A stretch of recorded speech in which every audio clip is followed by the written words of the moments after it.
Good morning, everybody. Welcome to Mornings with Planning, a webinar series hosted the first Wednesday of every month, where the Lexington Division of Planning discusses new ways to reconnect, reimagine, and respond in a new reality. During the webinar, attendees are encouraged to submit questions using the Q&A functionality. These webinars will be held live and recorded for later viewing. My name is Lauren Weaver, Senior Planner and GISP, and I will be your moderator for today's August 5th, 2020 session. During this webinar, we are discussing planning's response to COVID-19. As the city of Lexington faces the challenges of responding to a pandemic, how is the Division of Planning answering the call?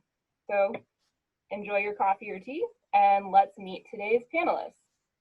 We have 4 panelists today, including Jim Duncan, the Director of the Division of Planning, Tracy Wade, Planning Services Manager, Chris Woodall, Long Range Planning Manager, and Max Conyers, Transportation Metropolitan Planning Organization Manager.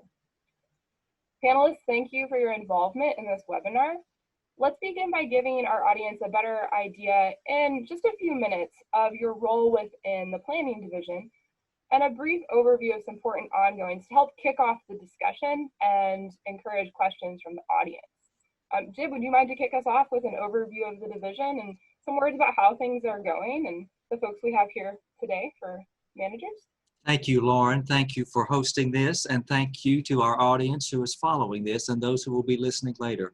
We are always happy to talk about the work of the Division of Planning, particularly now when we're doing it differently than we have been accustomed to doing so. So let me say that everyone on this panel is a resource for the community, and any questions you have either during this time or later, please feel free to reach out to us. We are fully operational, and we will be happy to help in any way we can.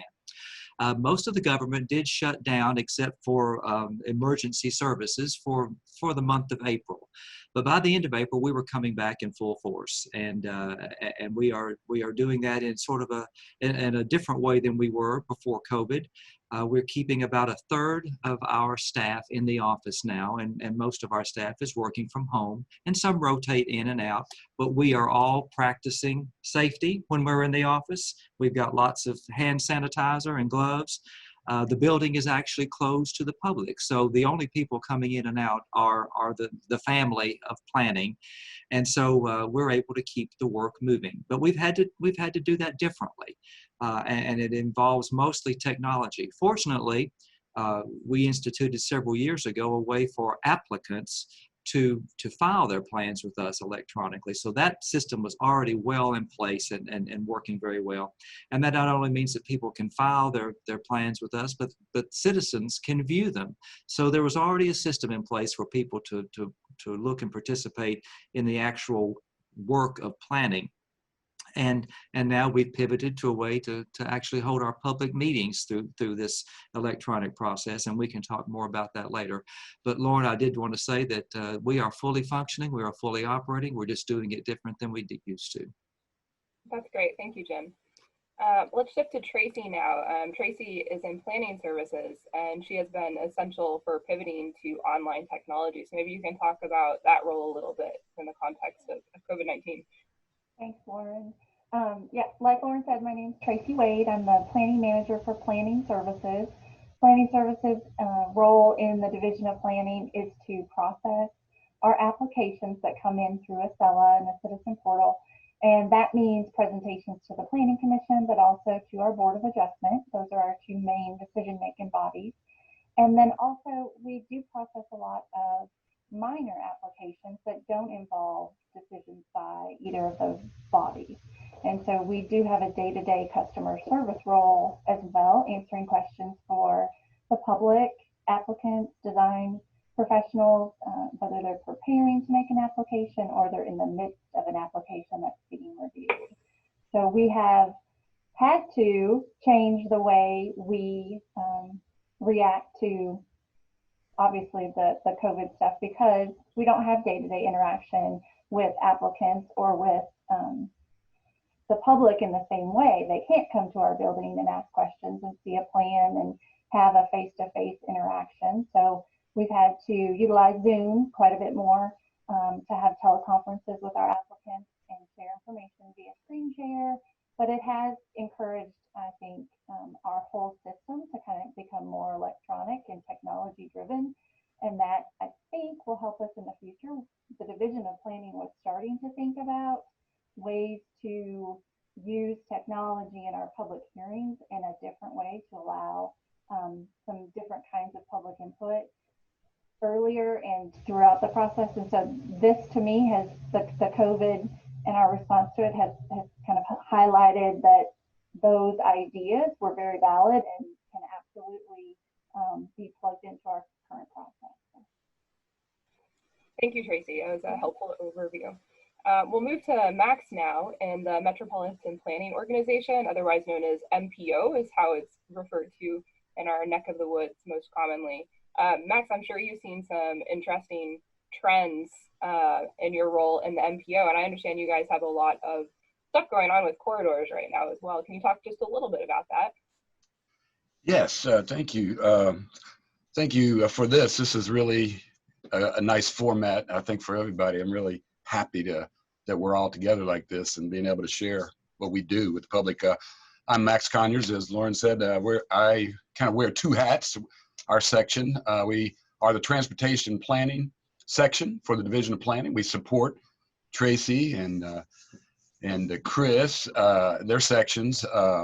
We're very coordinated, very continuous and comprehensive process, all integrated, and that helps. That synchronicity kind of helps a better outcome. I really do believe. So we do all things transportation, basically. We're meddling planners, actually, and actually it's kind of interesting. It's a good time for planners, I think. Everything's kind of slowed down, so we can really vigorously go after our studies and our partnerships in this new format. It's incredible the new relationships we formed and the new participation we're getting through all this. It's pretty incredible. The challenge that we always face is overcoming that transcending, I guess, that mobility function. You got to overcome the cost of movement to get to your needs, whatever those needs may be.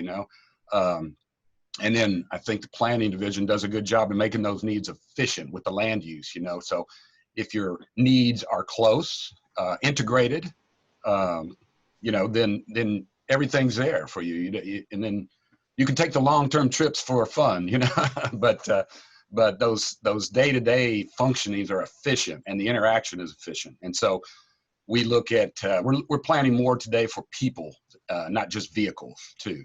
And vehicles are loud, they're dangerous, and people don't belong, right in that same space. So we're designing more for people these days. So we do long-range plan, we do short-range plans, we do, we help put the puzzle pieces together with Tracy and with Chris with the big puzzle, and we really enjoy it. But that's a brief overview of what we do, and I can get into more specifics later if we want to. Great, thank you, Max. Chris, let's move to you now. Can you talk about your role in long-range planning and the comp plan, and maybe a little bit about this series? Sure, thanks, Lauren. It's good to be with you all again. Like Jim said, the planning family, getting to talk about some of our things and communicate some of that to the public. As Lauren said, I'm Chris Woodall. I'm the manager of long-range planning here, which means we look at the next 20 years and even beyond in some instances of what Lexington will look like.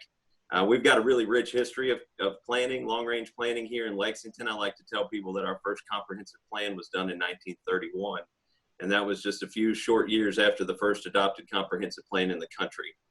So we've always kind of been thinking in this space about what do we want our future to look like. So we do a lot of public input and engagement and talking to people, which makes this time particularly difficult because we're not able to get out and go to neighborhood meetings and talk to people and solicit information and do the education and things that we're typically able to do. So it's kind of a difficult time for us. We're having to find new ways to adapt as everybody else is. But our most recent comprehensive plan, Imagine Lexington, said that in the next 20 years, we've got 80,000 more people that we have to plan for. So we've got to figure out, by talking to the community and doing research, what is the community vision? What do we want to look like in the next 20 years? So that's what we do here in long range planning. Obviously, we've had to take a step back, and as Max called it, a big puzzle. And so we've had a big kind of wrench thrown into the puzzle, and now we got to figure out some other ways to do some of the things that we used to do, and continue to interact and engage with the public. So, Lauren, I appreciate the time. Thank you, Chris. Thank you. So with that context, we have a little bit better of an understanding of our panelists. I do want to encourage attendees again to submit questions using the Q&A functionality, and we'll move into those questions now. So let's just start off with kind of a fun question. It's kind of a weird question given the state of things right now, but what is one of your favorite places in Lexington that you have discovered or found a new appreciation for post-pandemic? And that's for all panelists, so just jump on in. Tracy, I know you had something you were thinking of. You want to kick us off? Sure. Lauren shared this question with us yesterday, so I had a little bit of time to think. We're located downtown, or I'm working primarily downtown during the COVID time, and some of the changes downtown have meant businesses are closed, and so some of my favorite close by go-to lunch spots are not open. So I've had to expand and explore downtown a little bit more to find some really great places to eat. But I've enjoyed that, and it's been well worth it. Great. So I'll chime in a little bit too and talk about my own personal experience in my, I guess the place that I've explored and found a little bit more than I used to is my own neighborhood. With spending a little bit more time at home, spending more time with my kids, I'm able to walk around the neighborhood, and I've met neighbors that I didn't know previously just because everybody's kind of out and about with some cabin fever, trying to figure out what to do when you're kind of stuck at home for a large chunk of the time. So in our little street, we've had probably about 4 or 5 kids, including 2 of my own, learn to ride bicycles. So we're exploring other modes of transportation in my family too. So it's been fun to see the neighborhoods in kind of a different light than I've seen them before, just because I'm spending more time in it. I'll share the same kind of story. Our neighborhood had a little neighborhood restaurant. It's called Josie's. It's over in Buckhorn, and I had no idea that even existed. But my wife discovered that, and we have been loving that home cooking that you can pick up and take out. And she got me stopping back by there on the way home a lot, and boy, it's delicious. The portions are a little bit big. I gotta kind of maybe save half it for the next day, but it's delicious. So, and I love supporting those neighborhood small businesses too. Lauren, I have enjoyed being outside more, and Pam and I are spending a lot more time walking, and we live near campus and downtown, so there are lots of little streets that we can go up and down, and one in particular that I've enjoyed going up and down since March, and watching the renewal of a giant and ancient crepe myrtle tree. Those trees don't necessarily thrive in our climate, but if you can make one live for a few years and it gets going, it can be stunning. And this one looks like it's been there a long time. It's about 30 feet tall, and I've known about it for a long time. And so I try to check in on it from time to time to make sure it's still there. And this spring we were able to watch it go from its dormant gray bark of winter all the way up to now it's got this magnificent canopy of purple crepe myrtle flowers. So just kind of the reminder of the renewal and the endurance of life, even in troubling times like this. Yeah, thank you, everybody. It's certainly been interesting to see how, as our world gets smaller, we explore and find new things in that smallness that we may have never noticed before. It's a bit of a silver lining. All right, so moving forward, I think this would be a good question for Tracy and Jim, perhaps.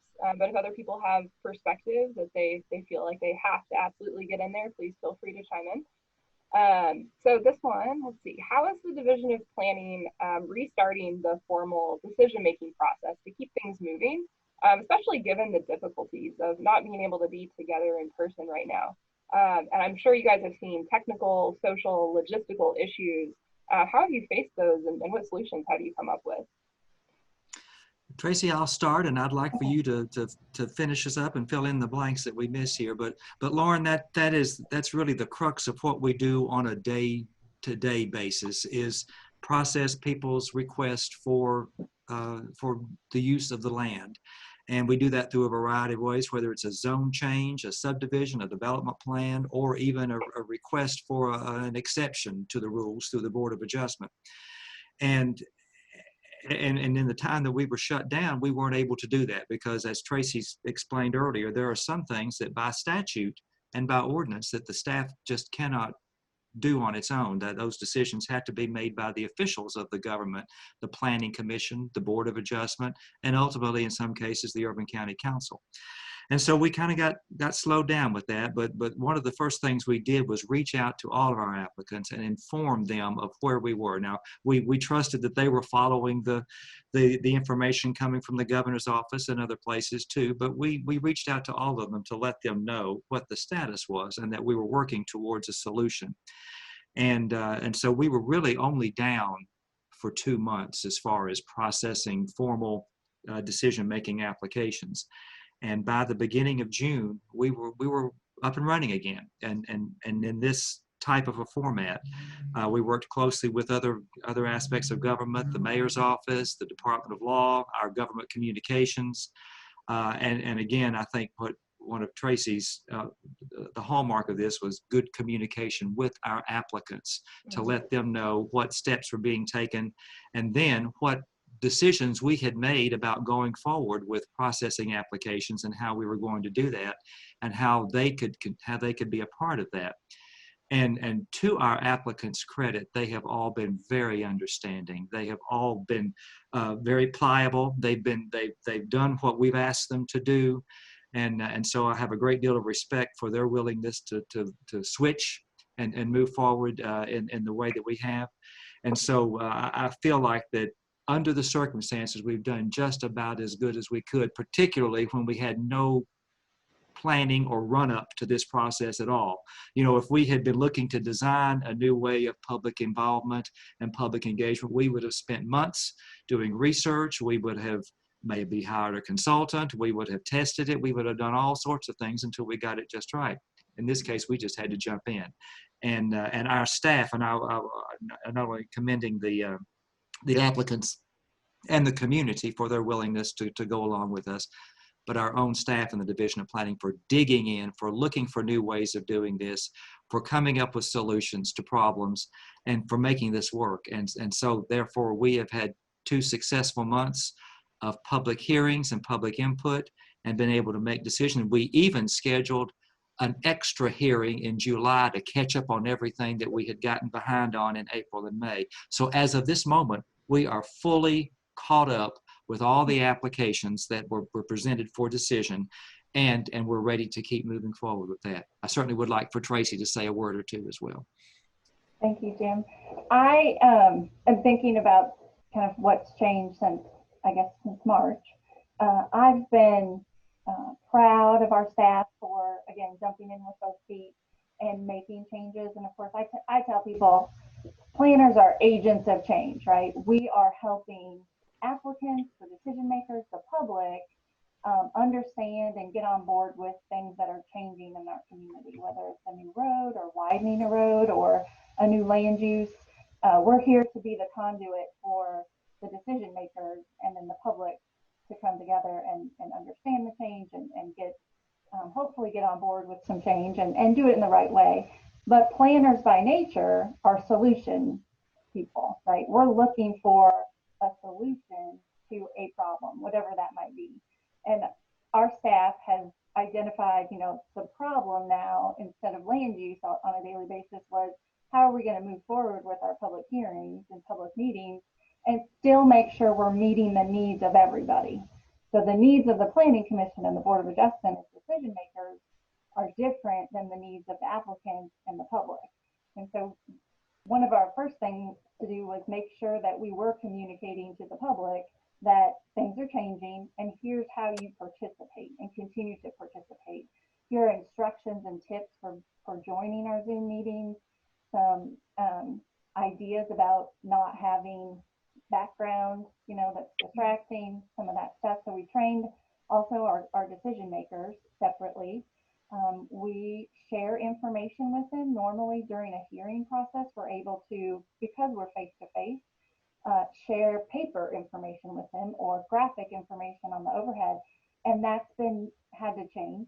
It's been different. So we are able to share the information with them in a different way. We've created a Google Drive that they can access during the meeting that shares that same information, but we need to make sure that we get all of that information in our public record, because that record is still important to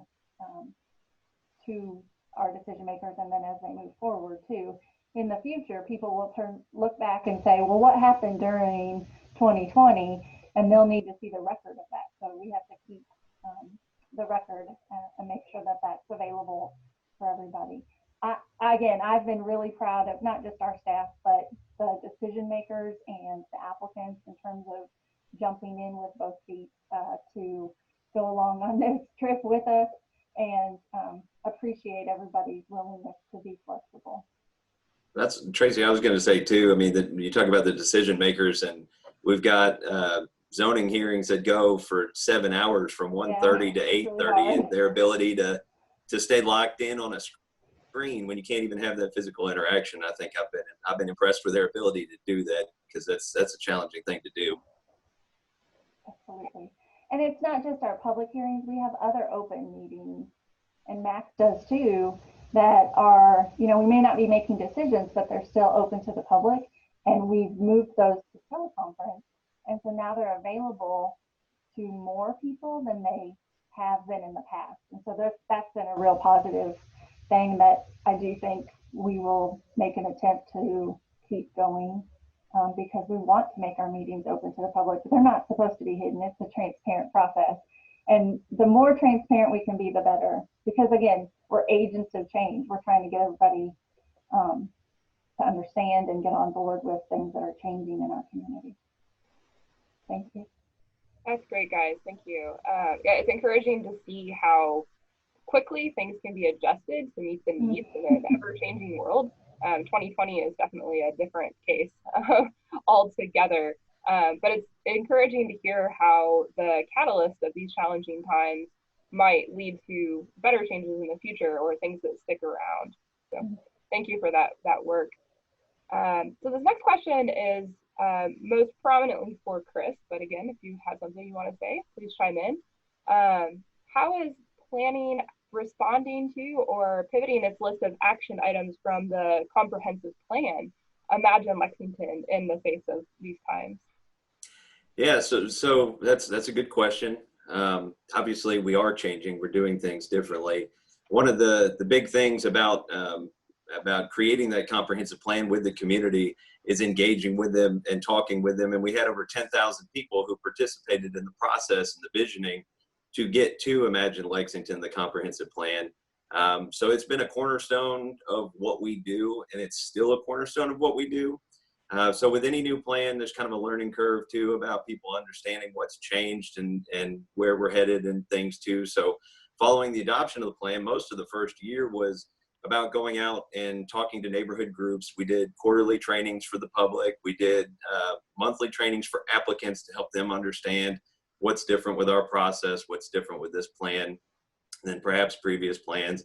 And we did all that in person, and we had a lot of good conversation that came out of those discussions. But now it's challenging to continue to do that. And we've been working for the past year and a half to do that. And all of a sudden, just like everybody else, we've got to figure out how to adapt and how to do things perhaps a little bit different. And as Tracy said, we're agents of change. In long range planning, we facilitate change. We expect change, right? Like we're planning for that change. But this one's a little difficult, right? Like this is a challenging thing. And so we've got to figure out what's going to look different from this, because there are going to be things societally that will be different. And so in order to figure out how we're going to address that, we've got to continue that dialogue with the general public. So, you know, when in thinking about how do we continue this public outreach that we've been trying to do, we came up with this idea of the Uncommon Commons, which is kind of the title of this series where this webinar falls under. And really it was kind of thinking back to, you know, a town square idea. So a town square is where people get together to interact, to engage, to learn from each other. It's been kind of a hallmark for society forever, is that's where people go to interact. And, you know, how do we do these things in an uncommon time? Like, how do we continue to facilitate those conversations? And so that's where the idea of the Uncommon Commons came about. We're trying to create ways, like through this webinar, to be able to discuss some of the topics of the day, which is where we want, you know, we want the public to weigh into and say, what are the things that you're interested in talking about? What are the things that are on your mind, given that, you know, circumstances have changed drastically in the past few months? What's on your mind? How can we continue to address those? So that's part of it. Again, just trying to figure out on a digital format, how can we reach people? So trying to create instructional videos, you know, about how to navigate the comprehensive plan. How do we continue to do our neighborhood outreach on a project basis? I know Max, you'll probably talk about this too, but we've got a corridor plan that we're working on right now on Nicholasville Road. And so we've got to figure out how we're going to address the public outreach next phase of that, because the first phase we did in person right before all this hit. And so now we've got, you know, the plan continues, and we're still trying to plan for the future of that corridor. But how do we continue to keep the public involved? And we've had some Zoom meetings and things, but how do we get some meaningful input? So we're going to be looking at things like that too. We're going to try to, you know, walk around Lexington and look at some places that perhaps you all are familiar with, and talk about the science behind why some of those things are pleasing and places that people like to be. So some of the urban design elements that go into some of the places that we like in Lexington. So really kind of what we're trying to do is pivot just about everything that we do into more of a digital format, so that we can reach people without having to physically be present in their space, which to me is unfortunate, because one of the things I like most is being able to go to a neighborhood meeting and converse with people back and forth.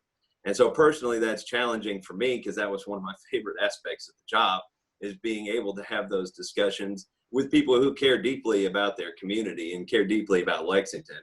And so it's challenging, but I'll tell you, we're gonna try to do the best we can, and that's what we're working on here. And certainly we'd expect and hope that people would chime in and let us know how to do that better.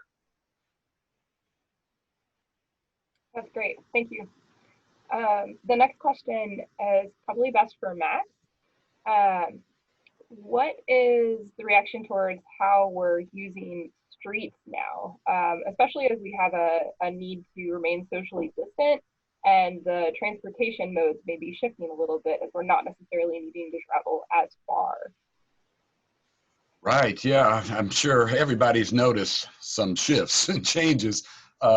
One thing, in your own neighborhood, you're probably noticing more people walking than ever. You know, it's you can see people just trying to get out of the house, you know, and I look out my I got a little dog, and she just barks all the time, and I'm trying to get her to get used to those folks and all those dogs and so forth. But it has really amplified the need, you know, for good pedestrian facilities within neighborhoods and good connections. I mean, you know, to get someplace, you want to go in the direction you want to travel. You don't want to go around three sides of a polygon to get there, you know, unless you're really wanting steps, you know. So, but so you see the amplification of the need for these, and it just really amplifies what Chris and Tracy do on a daily basis, fit those puzzle pieces together so people can, you know, overcome and transcend that need for movement, you know, that cost, you know.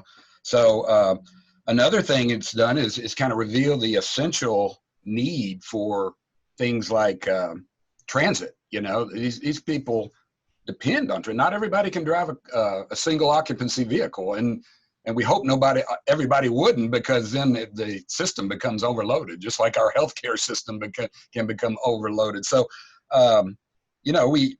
folks come in. We're a very regional center too in Lexington. People come in from all over to work, to get services for healthcare, for education, all kinds of things. That's about 50. It actually topped 50% this last census. So that was an amazing statistic.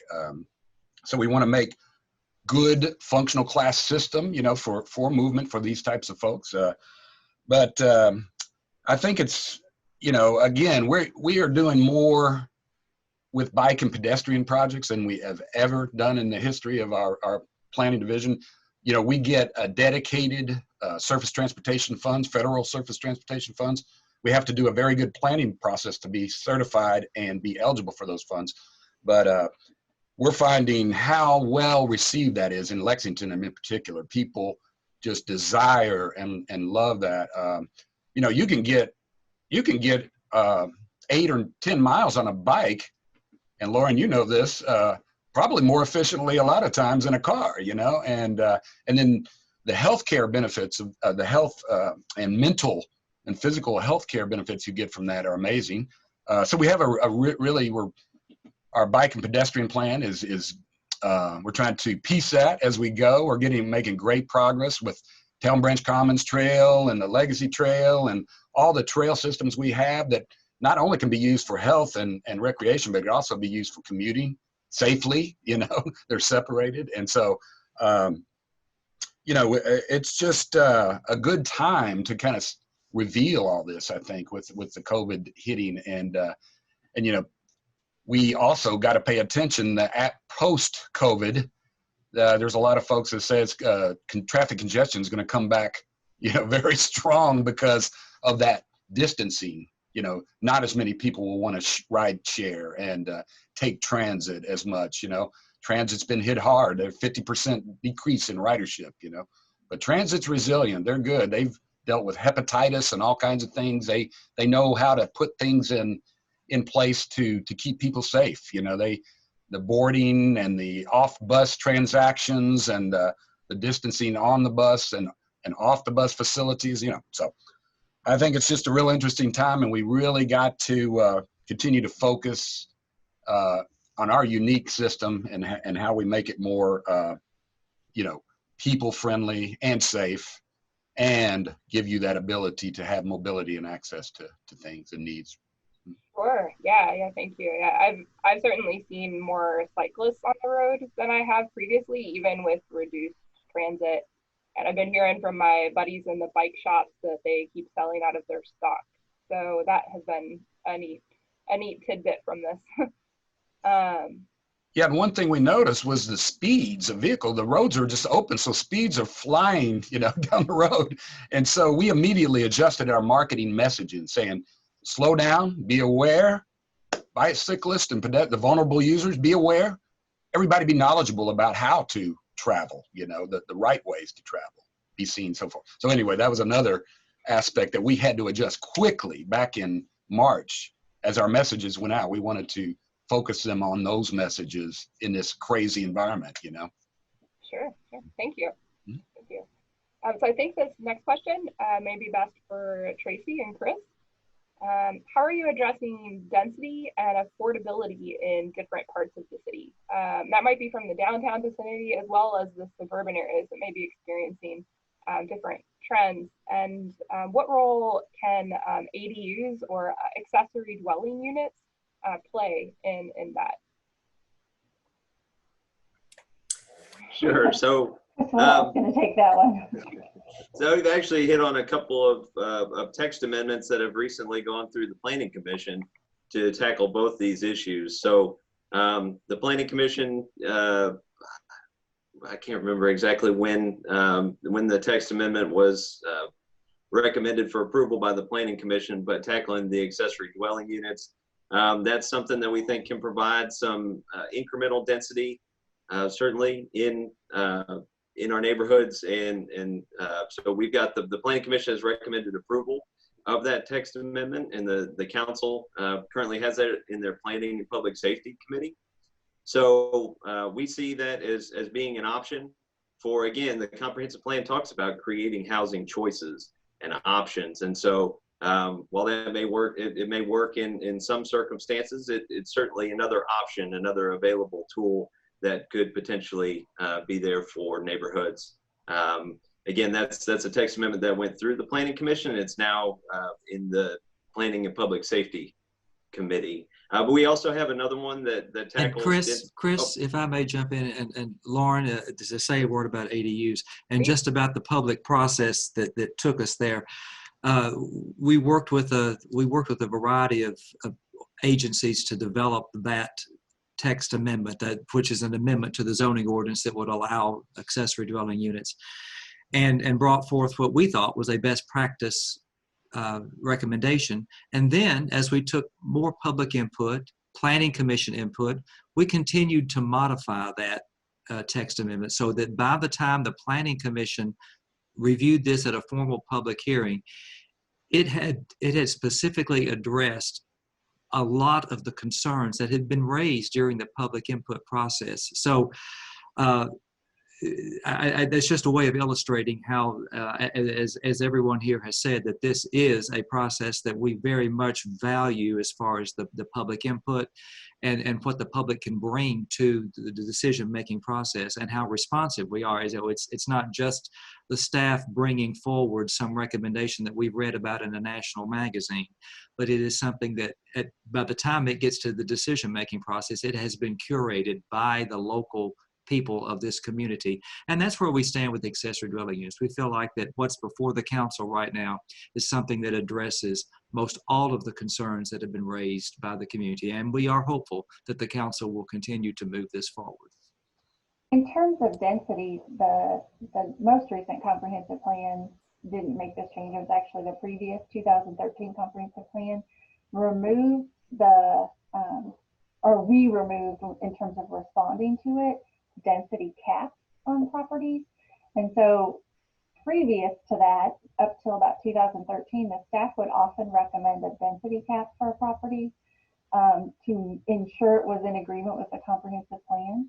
But when we adopted the 2013 and now 18 plans, they're policy driven, so they don't have that specific density recommendation for a specific property anymore.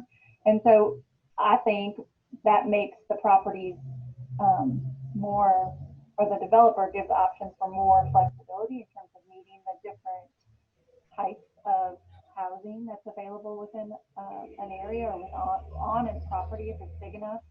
And so that's one of the things that we've done to respond to. We know our community needs more density. One way to promote more density is to stop putting density caps on parcels. Right, and this comprehensive plan and the last has started to look more towards more than just a strict separation of land uses. Is more about how those land uses can integrate to create what we're calling complete neighborhoods. So how you can have all the different housing options and types, and so that they can all fit together to create a complete neighborhood that has the ability to serve everybody. And so that's really what the comprehensive plan is looking for, and the regulations that we're pursuing are really kind of in that vein. One of your other parts of that question had to do with affordable, making housing affordable, Lauren, is that right? Yeah, that's actually the one I was gonna move to next. So we can go ahead and transition to that. So another question from the audience that we actually received in advance. So if you have questions to the audience as you're watching these, you can send them through the Q&A, but you can also send questions before the webinar series if it's a topic that you have some questions on. And you're always welcome to follow up with the planning division. They're all really helpful and want to answer questions. So another question from the audience that Tracy was just referencing is about parking and affordable housing and how those kind of interplay. So it's are there plans to lower or eliminate parking requirements, and how might this increase density and enable more affordable housing? Tracy, do you want to kick us off with that? Well, I think as planners, we know there's a direct relationship between housing units, dwelling units, and vehicles. In our community, most dwelling units have at least one vehicle. Not all, and some have two or three or more for whatever reason. But in the affordable housing realm, we found that our regulations actually require over parking. So the way multifamily is calculated by the zoning ordinance, it's either 1.5 spaces per dwelling unit or based on bedrooms.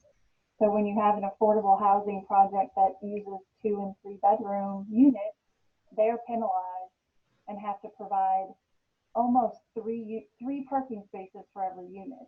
And that's in most cases for affordable housing. I mean, my household doesn't have 3 cars, but I would guess that, again, most households don't. So 1 parking space being required is enough. And then those developments can provide more. They can provide above and beyond that. So we're working to adjust our parking regulations to make sure that they're more in line with what the reality is for different types of housing. Yeah, so Lauren, this hits on another regulation change. So part of the things that we're doing in the comprehensive plan is looking at how we can make our ordinances in places where they perhaps are in conflict with the vision that the community has set out. How can we make those right? And so one of the text amendments to regulation changes that just went to the Planning Commission was recommended for approval to the council is about this very topic in parking with affordable housing. And so in research to present that regulation change, we actually looked and saw that that the needs for folks that have the affordable housing needs, their parking needs are actually reduced as well as what the research shows us.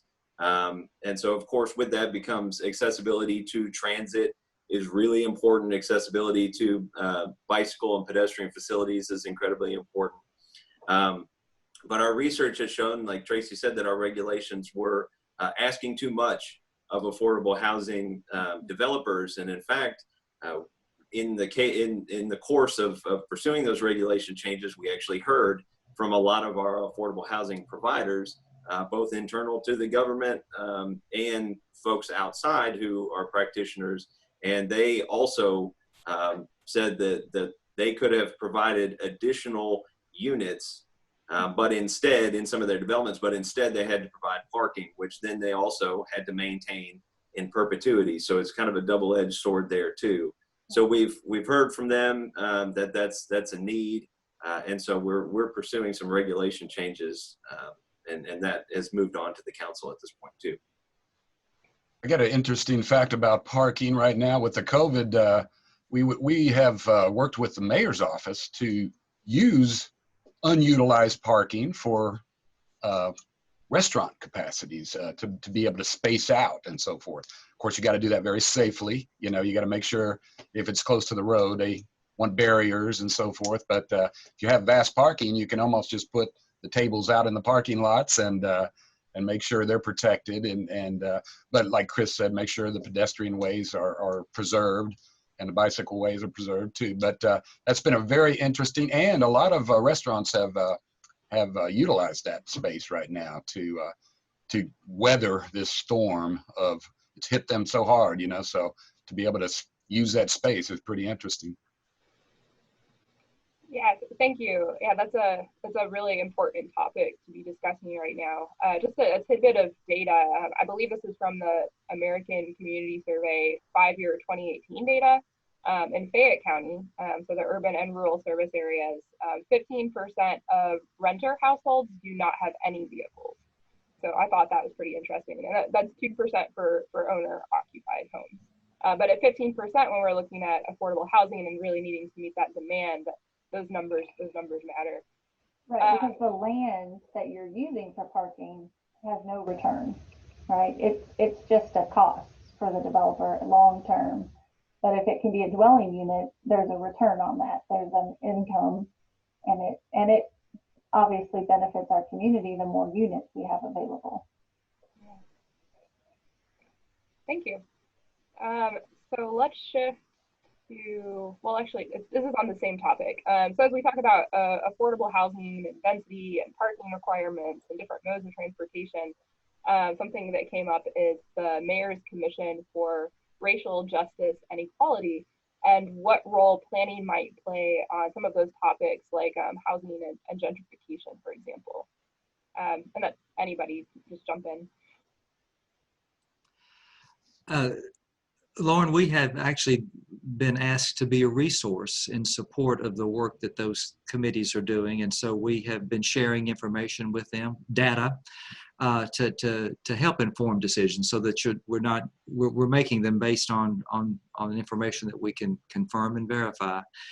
And I think that there can be some very good outcomes as a result of that, looking at what are the permissions and what are the restrictions for housing in our community, and do we even have restrictions that we're aware of? We know restrictions exist. Are we really even aware of them?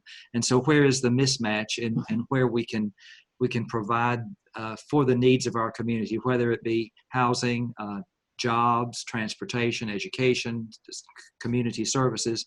So where is that mismatch from a regulatory standpoint? And what sort of things can we do? How can planning help facilitate an improvement or a change to that? So we have been working with the mayor's task force on that, and we're looking forward to continuing to provide more information and to helping once those outcomes have been identified, to helping to implement those. Thank you. Does anybody else want to weigh in on that? Okay. Thank you, Jim. This might be a good one for Jim or Tracy. So the question is actually about how planning views and processes and decision making and recommendations and choices have changed due to the impacts of COVID. But I'm wondering if you can maybe give people a brief overview of how the development plan process works. And I know you've already hit some of that earlier in our discussion as well. But maybe a little bit of an overview followed or in concert with how COVID has affected things. A development plan process generally it has two tracks. There's a major development plan, which has to get reviewed through our staff, our technical committee within the government, which is made up of individuals from several divisions that deal with development related activities. And then it goes to the planning commission, both in a subcommittee form and then to a final, the entire planning commission for a final action. And then we have minor development plans that just come to the staff. And they are usually minor changes to an already approved development plan that the planning commission has seen in the past. A development plan itself is a two-dimensional graphic depiction of what is planned for a site, a piece of property, whether it's commercial or residential. The things that are required on that development plan include where the parking lot is situated, where buildings are located, meeting setbacks. It also indicates how many dwelling units might be involved if it's residential.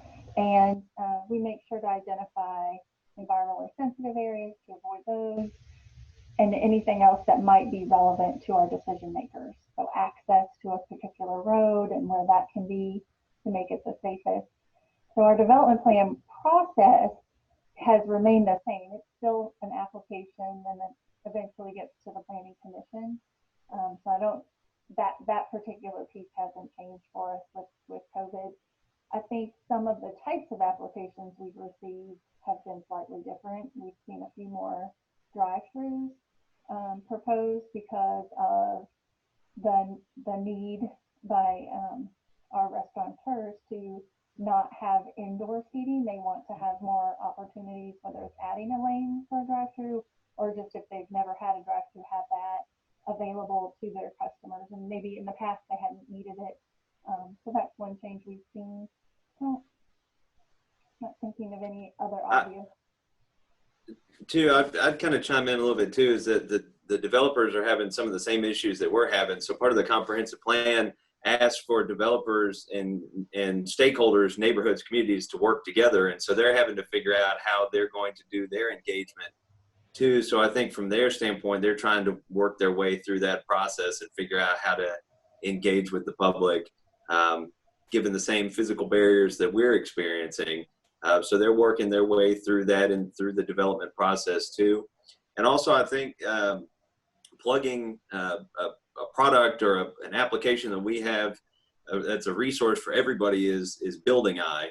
So if you go to lexingtonky.gov and you can search in there for Building Eye, and you can actually find access to all the information. There's sort of a back end to that too, which is Acela, which has a lot more data and information. So depending on how much you geek out over those details and nerdy things like I do, but you can dig further in. But if you're just kind of looking to figure out, okay, hey, what's going on in my neighborhood as far as development's concerned, Building Eye is a really good resource for that. And it allows you to sort of set some parameters, and so that you can be pinged when there's applications and things that come in. So if you want to sort of be aware of the development process in your neighborhood or things that are happening around you, that's a really good way to do that. Yeah, it's map-based, so that is really great for people who are very visual to know, okay, here's where I live, and here's what's happening in the vicinity around me. And just, it may not be obvious, but it's building EYE, like Oh yeah, like you're thanks. seeing something. Yeah. I always forget that part. Yeah. Great. So another question that came in, specifically, do you think that online broadcasting and online public meetings will continue after things calm down more? This is, of course, this is something that we were proposing even before COVID, that we felt like that this would be a way to involve more people in the public input process, because our meetings are static. They're held at a certain time in the middle of the day on a weekday, and that may be good for some people, but it's certainly not good for everyone. And there are people who just would rather do anything than drive downtown and try to park in a parking structure or pay a parking meter and come in. So we think that we had already talked about this, and we would be very supportive of keeping some form of this process going. I know our planning commission members like to be in proximity to each other, so I know as soon as that they can be back together on a dais and interacting that way, that they will want to do that. But I believe that if we can do this, we'd like to keep the technology as a component of this, so that people can participate from wherever they are and not necessarily have to come to the meeting to have their voices heard or to find out information. So Lauren, we'll be feeling our way through that as we come out. But we certainly, I would say that we would be an advocate for keeping some form of this going forward. I agree, and we've heard great feedback from our applicants and their design professionals in terms of the efficiency it creates for them, and then the public as well, so that they aren't, and even if they do want to come downtown and sit here in front of the planning commission, it can be kind of I've heard, a waste of my afternoon. So if they can be at home or at work doing something else until the case they're interested in is available for public comment, it's a more efficient use of their time in terms of participating in a public hearing, which obviously that's a plus for the community and the public when they want to get involved. I would love to see us continue to broadcast our tech committee and the zoning and subdivision committees, those open meetings, because it does, I think, increase our level of transparency. There's nothing we're hiding, and so this makes it even more visible to the public and to those interested in an application. We do have to have maybe some staff shifting responsibilities to make that happen long term, but I think we can make it happen. Yeah, I think there's good things about both, right? There's some difficulties that some people have with accessing the technology, and I think we're all sort of on a learning curve. And here, if you told me we're going to do a Zoom meeting and this was the beginning of the year, I would have said I don't know what that is. Like you get the terminology has changed, and we're all sort of catching up. And by and large, a lot of people have done a really good job, and folks who haven't been really involved with technology are starting to become very proficient at it, which I think is one of the good things to come out of this. But certainly there are still some folks that have difficulty accessing technology or those types of things. And so the public meeting is really important. The physical meeting is really important in those instances.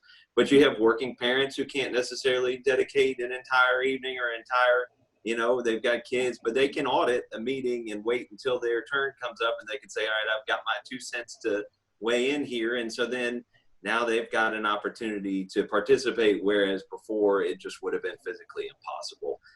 So I think there's some good to both of those. So I would hope that we would, try to incorporate this in some capacity if we can. I would add too that we work so closely with the federal government and the state government agencies too, and that a lot of trips to Frankfurt previously, and so forth. There's 9 MPOs across Kentucky. We can all get together much more easily now. I think everybody's learned the rules of virtual meetings to where they don't have their hair sticking all up and a dog barking in the background. It's that's been an entertaining part of it, But I think there'll be a hybrid. I think as we go forward, because I think people just like that human connection.